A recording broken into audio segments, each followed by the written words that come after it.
Friends, నేను మీ Gopi Podili. Today 28 September current affairs ఒకసారి చూద్దాము. విజయ్ ప్రచార సభలో తొక్కిసలాట, 38 మంది మృతుల్లో 16 మంది మహిళలు, 8 మంది చిన్నారులు, మరో 50 మందికి పైగా ఆసుపత్రులు. తమిళనాట ఘోర విషాదం. తమిళనాడులో నిన్న ఘోరంగా తొక్కిసలాట జరిగింది. తమిళనాడులోని కరూర్లో సినీ నటుడు టీవీకి అధ్యక్షుడు విజయ్ ప్రచార సభలో కిక్కిరిసిన జనం తొక్కిసలాటలో చాలామంది చనిపోయారు. సో ఒకసారి ఇక్కడ బీసీ రిజర్వేషన్ల గురించి ఇచ్చాడు. బీసీ రిజర్వేషన్ల గురించి చూద్దాం ఫ్రెండ్స్. బీసీ రిజర్వేషన్ల పెంపు బిల్లు ఆమోదం పొందకుండా జీవో ఎలా ఇస్తారు అంటే, నిన్న స్టేట్ గవర్నమెంట్ ఆఫ్ తెలంగాణ జీవోను జారీ చేయడం జరిగింది. సో ఆ జీరోను మీరు ఎలా ఇస్తారు అంటే, బిల్లు అనేది ఆమోదం పొందలేదు. యాక్చువల్గా శాసనసభ ఆమోదించింది, కానీ గవర్నర్ ఆమోదానికి పొందినటువంటి బిల్లు గవర్నర్ గారు రాష్ట్రపతి యొక్క ఆమోదానికి పంపడం జరిగింది.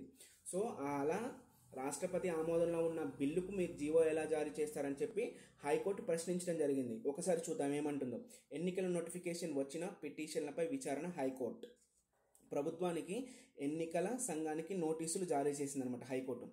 చట్టం తెచ్చే అధికారాన్ని ఎవరు ప్రశ్నించలేదు. చట్టం తీసుకురండి, కానీ దాన్ని ఎవరు ప్రశ్నించరు అని చెప్పి హైకోర్టు చెప్తుంది. అదేవిధంగా సంక్షేమ చట్టంలో జోక్యం చేసుకోరాదు. హైకోర్టుకు నివేదించిన ప్రభుత్వం, అంటే ప్రభుత్వం చెప్తుంది అనమాట, మేము సంక్షేమం కోసం చేస్తున్నాము, దీన్ని మీరు నివేదించద్దు అని చెప్పేసి చెప్పడం జరుగుతుంది. అయితే అసలు పూర్తిగా ఒకసారి గణన చూద్దాం అనమాట. జనాభా గణాంకాలు సేకరించారు, ఇందుకోసం కమిషన్ను ఏర్పాటు చేశారు. బీసీల జనాభా 53% దాటింది. అంటే దాదాపు ఎంత ఉందంటే బీసీల జనాభా 53% ఉంది.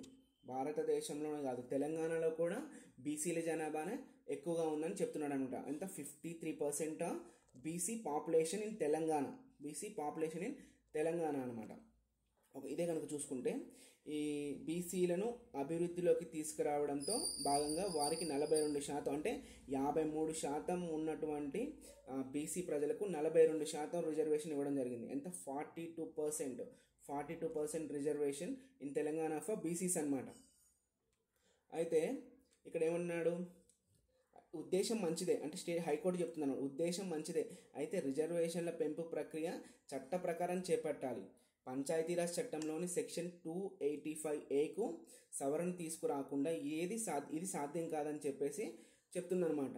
బిల్లు గవర్నర్ వద్ద పెండింగ్లో ఉండగా జీవోలను ఎలా తీసుకొస్తారు అంటే, ఆల్రెడీ గవర్నర్ వద్దకు తీసుకెళ్లారు బిల్లుని, అసెంబ్లీ ఆమోదించింది, కానీ బిల్లుని గవర్నర్ వద్దకు తీసుకెళ్తే అక్కడ పెండింగ్లో ఉంది. దానిపై స్పష్టత అవసరం. మా ప్రశ్నలు రిజర్వేషన్లు సమర్థించడానికో లేకపోతే వ్యతిరేకించడానికో కాదు, సందేహాలు నివృత్తంకి. మేం ప్రశ్నలు అడిగినంత మాత్రాన అలా నిర్ణయానికి వచ్చామని భావించకండి అని హైకోర్టు పేర్కొందనమాట. బీసీలకు 42% రిజర్వేషన్లు కల్పించడంపై ప్రభుత్వానికి ఎన్నికల సంఘానికి న్యాయస్థానం నోటీసులు జారీ చేసింది. అయితే యాక్చువల్గా ఏంటి అంటే ఫ్రెండ్స్, ఇక్కడ మనం తెలుసుకోవాల్సిన ఇంకొక పాయింట్ ఏంటి అంటే, ఈ బీసీ కమిషన్ అనేది అంటే ఈ బీసీలకు 42% రిజర్వేషన్ కల్పించడం అనేది యాజ్ పర్ ఎలా అంటే ఆర్టికల్ 40, ఇది ఇండియన్ కాన్స్టిట్యూషన్లో భారత రాజ్యాంగంలోని ఆర్టికల్ 40 ద్వారా రిజర్వేషన్లను కల్పించడం జరుగుతుందన్నమాట. మరి రాజ్యాంగంలో ఇదే అంశం రాజ్యాంగంలోని ఎక్కడైనా పొందుపరచడం జరిగింది అంటే, ఆర్టికల్ 40లో పొందుపరిచిన రిజర్వేషన్ల అంశాన్ని ఇంకా ఎక్కడైనా పొందుపరచడం జరిగిందా అంటే ఎస్. అదేవిధంగా మరలా కూడా వేరే దగ్గర పొందుపరిచారు. ఎక్కడ పొందుపరిచారు అంటే, మనకి 73 అదేవిధంగా 74 కాన్స్టిట్యూషనల్ అమెండ్మెంట్ యాక్ట్ ద్వారా, ఏమేంటది 73, 74 కాన్స్టిట్యూషనల్ అమెండ్మెంట్ యాక్ట్ ద్వారా రిజర్వేషన్లు కల్పించడం జరిగింది. 73వ రాజ్యాంగ సవరణ ద్వారా పంచాయతీలకు, అదేవిధంగా 74 సవరణ ద్వారా నగరపాలక సంస్థలు ఏవైతే ఉంటాయో వాటికి రిజర్వేషన్ అని కల్పించడం జరిగిందనమాట. అయితే ఇందులో మనకి చెప్తున్నటువంటి ఆర్టికల్స్ ఏంటో చూద్దాం ఒకసారి. ఒకవేళ కనుక మనం 73వ రాజ్యాంగ సవరణ ద్వారా పంచాయతీలలో బీసీలకు రిజర్వేషన్ కల్పించాలి అంటే, యాజ్ పర్ ఆర్టికల్ ఉంది 243D క్లాజ్ 6 ప్రకారం, ఈ 243D క్లాజ్ 6 ఏం చెప్తుంది అంటే, పంచాయతీలలో పంచాయతీలలో బీసీలకు రిజర్వేషన్లను కల్పించడం గురించి చెప్తుంది అనమాట. బీసీలకు రిజర్వేషన్ కల్పించడం గురించి చెప్తుంది.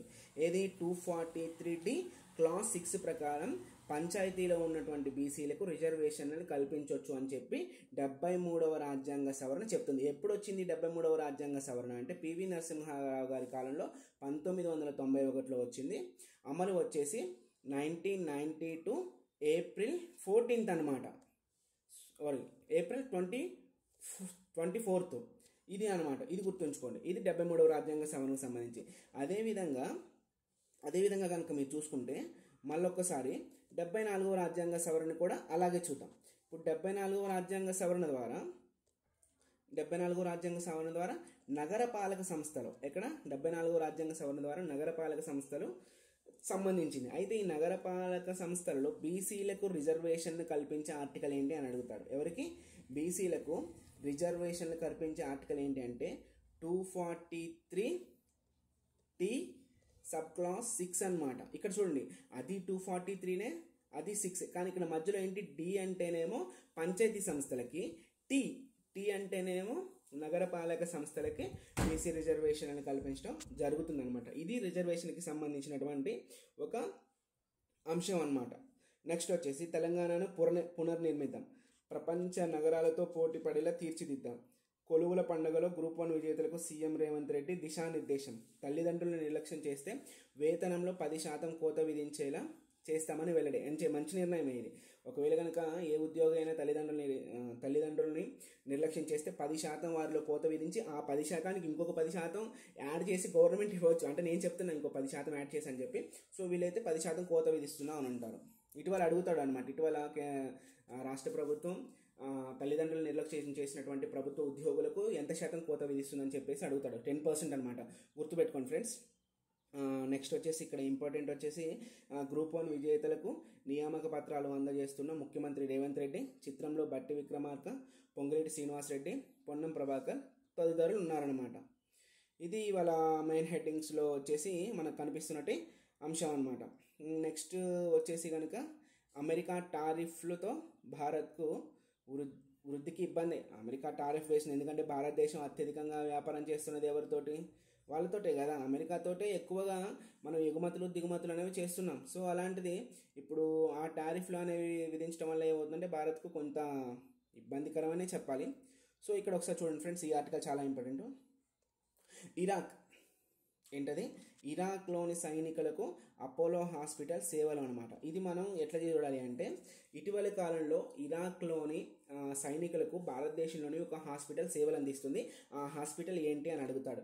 ఆ హాస్పిటల్ వచ్చేసి అపోలో హాస్పిటల్ అనమాట. ఒకసారి చదువుదాం ఏంటో. అపోలో హాస్పిటల్స్ ఇరాక్లోని అంతర్గత భద్రతా దళాలకు ఆసుపత్రిగా నిర్వహించనుందనమాట. దీనిపై రిపబ్లిక్ ఆఫ్ ఇరాన్లో అంతర్గత వ్యవహారాల మంత్రిత్వ శాఖలో వ్యూహాత్మక ఒప్పందం కుదిరింది. తద్వారా ఇరాక్లో భద్రతా దళాలకు, సైనికుల కుటుంబాలకు అత్యాధునిక వైద్య సదుపాయాలు అపోలో హాస్పిటల్స్ అనమాట. ఎవరు అందిస్తున్నారు అనేది ఇంపార్టెంట్ ఇక్కడ. ఒకటే పాయింట్, ఇటు ఇరాక్లోని సైనికులకు మరి వారి యొక్క కుటుంబాలకు భారతదేశంలోని ఏ ఆసుపత్రి వారికి సైనిక సేవలను అందించడానికి సిద్ధంగా ఉంది అంటే ఒకటే ఆన్సర్ ఏంటి అంటే అపోలో హాస్పిటల్స్ అనమాట. నెక్స్ట్ వచ్చేసి ఇక్కడ ఒకసారి ఇంపార్టెంట్ చూడండి. హైదరాబాద్ ఈ సిటీలో అవాంటెల్ కొత్త యూనిట్ అనమాట. ఎప్పుడు? 2nd ప్రారంభం. హైదరాబాద్ సమీపంలోని రావిర్యాల వద్ద ఈ సిటీలో అవాంటెల్ లిమిటెడ్ ఒక కొత్త యూనిట్ను ఏర్పాటు చేయనుంది. అది అవాంటెల్ అనేది హైదరాబాద్కి వస్తుంది అనమాట. ఇక్కడ ఇంకొక ఆర్టికల్ కనుక చూసుకుంటే, అండమాన్ దీవుల సమీపంలో సహజ వాయువుల నిక్షేపాలు మనం కనుక చూసుకుంటే ఇటీవల ఎక్కడ ఎక్కువగా బయలుపడుతున్నాయి అంటే అండమాన్ దీవుల్లో ఎక్కువగా బయలుపడుతున్నాయి అనమాట. చూద్దాం ఆర్టికల్ ఏమి ఇచ్చారు. అండమాన్ దీవుల సమీపంలో సహజ వాయువు నిక్షేపాలను కనుగొన్నట్లు ప్రభుత్వ యాజమాన్యంలోని ఆయిల్ ఇండియా లిమిటెడ్ ఎవరు పేర్కొన్నారు? ఆయిల్ ఇండియా లిమిటెడ్ అనమాట. ఐఓసి వారు పేర్కొన్నారు. ఆయిల్ ఇండియా లిమిటెడ్ వారు పేర్కొన్నారు, ఐఓఎల్ వారు. సో ఇది ఒకసారి గమనించండి, ఎవరు పేర్కొన్నారని అడుగుతాడు. Offshore Andaman block ANIOHP 2018-1లోని విజయపురం. ఇక్కడ విజయపురం అనేది మొన్న గ్రూప్ 1లో జరిగినటువంటి ఎగ్జామ్లో ఇచ్చాడు. ఏంటి అంటే అండమాన్ నికోబార్ యొక్క రాజధాని ఏంటి? Port Blair. ఈ పోర్ట్ బ్లేయర్ యొక్క నామం ఏంటి అని అడిగాడు అనమాట. విజయపురంగా మార్చడం జరుగుతుంది అని చెప్పేసి ఇదివరకు గ్రూప్ 1లో అడిగారు అనమాట. ఈ క్వశ్చన్ అడిగాడు డైరెక్ట్గా. పోర్ట్ బ్లేయర్ యొక్క మరొక నామం ఏంటి అని చెప్పి అడిగాడు. అదేంటి అంటే విజయపురం. తవ్విన 2వ అన్వేషణ బావిలో సహజ వాయువు గుర్తించినట్లు నివేదించింది. దీన్ని కంపెనీ ఓఎన్ ఎకరేజ్ లైసెన్సింగ్ పాలసీ కింద దక్కించుకుంది. ప్రారంభ ఉత్పత్తి పరీక్షలో భాగంగా అడపాదడప గ్యాస్ ప్రవాహం సమయంలో సేకరించిన గ్యాస్ నమూనాలు ప్రాథమిక విశ్లేషణతో సహజ వాయువు ఉనికి గుర్తించినట్లు ఆయిల్ ఇండియా పేర్కొందనమాట. ఇక్కడ ఏం లేదు, ఇటీవల భారతదేశంలోని సహజ వాయువు నిక్షేపాలు ఉన్నాయని చెప్పేసి ఎవరు కనుక్కున్నారు? ఇండియన్ ఆయిల్ కార్పొరేషన్ ఐఓసి అనమాట. ఐఓసి వారు లేదా ఇండియన్ ఆయిల్ లిమిటెడ్ ఐఓఎల్ వారు కనుక్కున్నారనమాట. ఎక్కడ కనుక్కున్నారు అని అంటాడు. ఎక్కడంటే అండమాన్ అండ్ నికోబార్ దీవుల్లో కనుగొనడం జరిగింది. నెక్స్ట్ వచ్చేసి నెక్స్ట్ కరెంట్ అఫైర్స్ వచ్చేసి వేరేది. హైదరాబాద్లో మూసీ వరదల ప్రభావంతో ఇది చాలా విధానకరమైనటువంటిది. హైదరాబాదు ఎలా అంటే మొత్తం మునిగిపోయింది. ఇమ్లీబన్ బస్ స్టేషన్ కూడా, అంటే ఇమ్లీబన్ అంటే ఎంజీబీఎస్ అనమాట, మహాత్మా గాంధీ బస్ స్టేషన్ యొక్క పూర్వనామం ఏంటి అని అడుగుతాడు. పూర్వనామం ఏంటి అంటే ఇమ్లీబన్ బస్ స్టేషన్. ఈ ఇమ్లీబన్ బస్ స్టేషన్ కూడా కొట్టకపోయిందని, అంటే కొట్టకపోవడం మునిగిపోయినట్టు వచ్చిందనమాట. యాక్చువల్గా ఎప్పుడు మన తెలంగాణలో హైదరాబాద్ రాష్ట్రం ఉన్నప్పుడు మూసీ నదులు అనేవి 1908లో సంభవించాయన్నమాట. ఇప్పటికి నేటికి సంభవించిన 200 సంవత్సరాలు పట్టిందనమాట. అంటే 200 సంవత్సరాల తర్వాత మరలా మూసీ వరదలు అనేవి సంభవించడం జరిగిందని చెప్పి విశ్లేషకులు అంటున్నారనమాట.